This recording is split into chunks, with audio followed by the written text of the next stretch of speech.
kita masuk ke bab 3, yaitu tentang kerusakan lingkungan.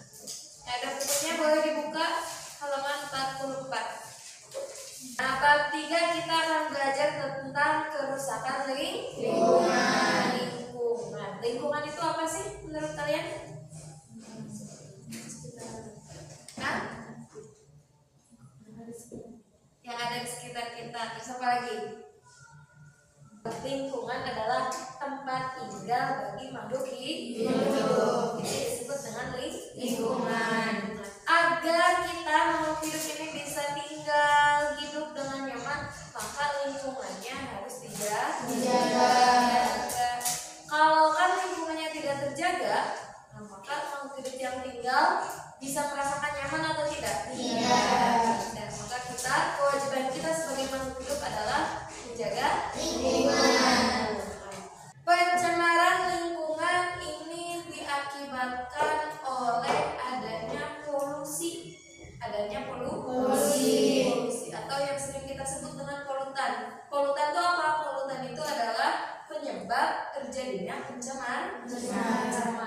Suatu zat yang ada dan berlebih jumlahnya tidak dibutuhkan oleh lingkungan, ini bisa menyebabkan pencemaran lingkungan. Contoh, karbon dioksida.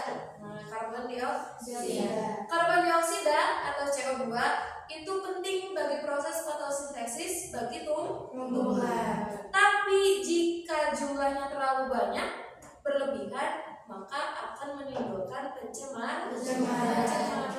Ya, jadi ketika suatu bahan tersebut melebihi ambang batas, jumlahnya banyak sekali, nah itu bisa menyebabkan pencemaran. Pencemaran terbagi berapa? 3. Pencemaran udara, 2. Pencemaran air, 3. Pencemaran tanah.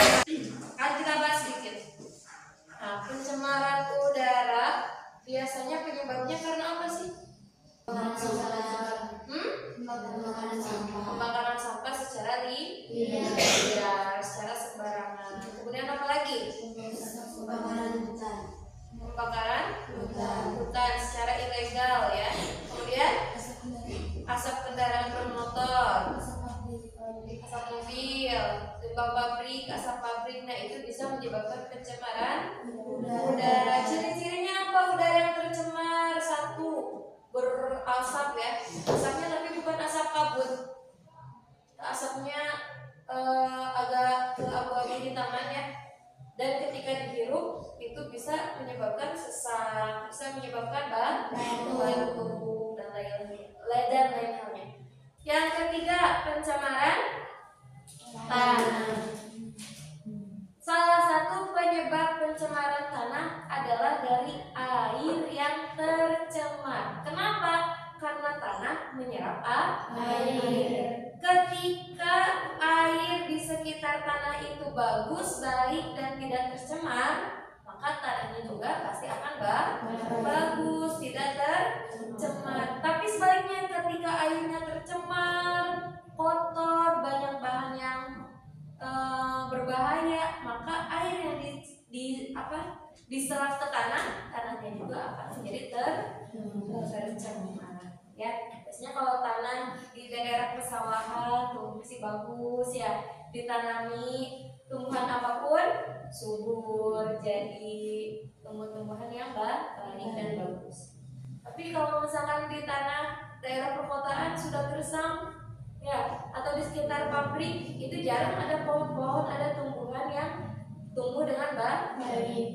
Kenapa? Karena tanahnya tercemar. Jadi tanah itu, kesuburan tanah itu salah satunya bergantung kepada air di sekitar tanah. Sampai sini paham? Nah, itu adalah sedikit penjelasan tentang pencemaran lingkungan. Paham? Ada yang mau ditanyakan? Kalau tidak ada, Ibu anggap materi tentang pencemaran lingkungan sudah kalian paham. Untuk menutup materi kali ini, mari kita tutup dengan membaca hamdalah bersama. Alhamdulillahirabbil alamin. Terima kasih. Mohon maaf sebesar-besarnya. Sekian. Wassalamualaikum warahmatullahi wabarakatuh.